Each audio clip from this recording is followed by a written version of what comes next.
നമസ്കാരം, ഞാൻ ഡോക്ടർ ബീന. എൻ്റെ നുറുങ്ങ് ചിന്തകൾ എന്ന പുതിയ പങ്ക്തിയിലേക്ക് എല്ലാവർക്കും സ്വാഗതം. ഇന്നത്തെ എപ്പിസോഡിൽ തിരസ്കരണം അഥവാ അവഗണന എന്താണെന്ന് നോക്കാം. തിരസ്കരണം എന്നത് വ്യക്തിയുടെ അറിവ്, അഭിപ്രായം, വികാരം, അഭ്യർത്ഥന അല്ലെങ്കിൽ സ്ഥിതിയെ മാനിക്കാതെയോ അംഗീകരിക്കാതെയോ പ്രവർത്തിക്കുന്ന രീതിയാണ്. ഇത് വ്യക്തിയുടെ മാനസികവും സാമൂഹികവുമായ ജീവിതത്തിൽ വലിയ സ്വാധീനം ചെലുത്തുന്നു. തിരസ്കരണം അഥവാ റിജക്ഷൻ എന്നാൽ ഒരു വ്യക്തിയുടെ അഭിപ്രായം, അഭ്യർത്ഥന, ക്ഷണം അല്ലെങ്കിൽ സാന്നിധ്യം മറ്റുള്ളവരാൽ അംഗീകരിക്കപ്പെടാത്ത ഒരു സ്ഥിതി തന്നെയാണ്. സ്നേഹത്തിലോ സൗഹൃദത്തിലോ നിരാകരണം, അതിൻ്റെ ഫലമായി ആത്മവിശ്വാസം കുറയുന്നു, മാനസിക വിഷമം, വിഷാദം, സാമൂഹികമായ പിൻവാങ്ങൽ എന്നിവ ഉണ്ടാകുന്നു. എന്നാൽ അവഗണന എന്നത് വ്യക്തിയുടെ ആവശ്യങ്ങൾ, വികാരങ്ങൾ എന്നിവ ശ്രദ്ധാതീതമായി പരിഗണിക്കുക എന്നതും കൂടിയാണ്. ഇരു സംഭവങ്ങളിലും ആത്മവിശ്വാസത്തിലും ബന്ധങ്ങളിലും പ്രശ്നങ്ങൾ സൃഷ്ടിക്കും, മാനസിക സമ്മർദ്ദം വർദ്ധിപ്പിക്കുന്നു. തിരസ്കരണം മറുപടി നൽകിയിട്ടും നിഷേധിക്കുക എന്ന ആശയത്തെ സൂചിപ്പിക്കുന്നിടത്തോളം അവഗണിച്ച് മറുപടി പോലും നൽകാതിരിക്കുന്ന സ്ഥിതിയാണ്.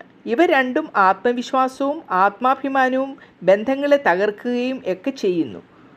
പ്രത്യേകമായി അവഗണന ദീർഘകാല പ്രത്യാഘാതങ്ങൾ സൃഷ്ടിക്കാൻ കൂടുതൽ സാധ്യതയുണ്ട്. കാരണം വ്യക്തി തുടർന്നും അംഗീകരിക്കപ്പെടുന്നില്ലെന്നുള്ളത് അവൻ സ്വയം അനുഭവിക്കുന്നു.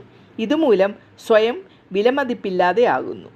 വൈരാഗ്യവും വിഷാദവും നിരന്തരം അവഗണന നേരിടുമ്പോൾ മനസ്സ് അലോരസപ്പെടുന്നു, അവസരങ്ങൾ നഷ്ടപ്പെടുന്നു. വ്യക്തി സ്വയം കഴിവ് പ്രകടിപ്പിക്കാൻ ശ്രമിച്ചാലും അതിനെ അംഗീകരിക്കാത്തതിനാൽ അയാളുടെ സാധ്യതകളും കുറയുന്നു. കുടുംബം, സുഹൃത്തുക്കൾ, സഹപ്രവർത്തകർ എന്നിവരുമായി ചുറ്റുപാടുകളിൽ അവഗണന അനുഭവപ്പെടുമ്പോൾ ബന്ധങ്ങൾ അവരുടെ ദുർബലമാവുകയും ചെയ്യുന്നു. വ്യക്തി തനിക്ക് വേണ്ട അംഗീകാരം ലഭിക്കാത്ത സാഹചര്യത്തിൽ സാമൂഹികമായി ഒറ്റപ്പെടാൻ സാധ്യതയുണ്ട്. പുതിയ കഴിവുകൾ പഠിക്കാനും വ്യക്തിത്വം വികസിപ്പിക്കുവാനും അവസരം നഷ്ടപ്പെടുന്നു. വ്യക്തിയെ കുറ്റപ്പെടുത്താതെ നിങ്ങളുടെ വികാരങ്ങളെ മുഖ്യമായി രേഖപ്പെടുത്തുക. ബന്ധങ്ങളിലോ തൊഴിൽ ഉണ്ടാകുന്ന അവഗണനയിലോ നിങ്ങളുടെ വിശ്വാസമുള്ള ആളുകളെ ഉൾപ്പെടുത്തുക. കൗൺസിലിംഗ്, മാനസിക പിന്തുണ, സപ്പോർട്ട് ഗ്രൂപ്പുകൾ എന്നിവ ഇതിന് സഹായകരമാണ്. ചിലപ്പോൾ അവഗണന നേരിട്ട് മാറ്റാൻ കഴിയാത്ത സാഹചര്യത്തിൽ സ്വയം പരിധി നിർണ്ണയിക്കുക. അഭിമാനത്തോടെയും മാനസിക സമാധാനത്തോടെയും പ്രതികരിക്കുക. അവഗണനയിൽ നിന്നുണ്ടാകുന്ന മാനസിക സമ്മർദ്ദം കുറയ്ക്കാൻ ധ്യാനം, യോഗ, ഹോബികൾ, വ്യക്തിഗത വളർച്ച എന്നിവ സഹായകമാണ്. തെറ്റായ അവഗണനയും അവബോധക്കുറവും തിരിച്ചറിയാനുള്ള ലേഖനം, ആത്മപരിശോധനം എന്നിവ നടത്തുക. പ്രശ്നങ്ങൾ രേഖപ്പെടുത്തിയ ശേഷം സൃഷ്ടിപരമായി പ്രതികരിക്കുക. സ്വയം സംരക്ഷണം, നിർബന്ധമില്ലാത്ത ഇടപെടലിൽ അവഗണന ബാധിക്കാതിരിക്കാൻ പരിധി നിശ്ചയിക്കുക എന്നത് പരമപ്രധാനമാണ്.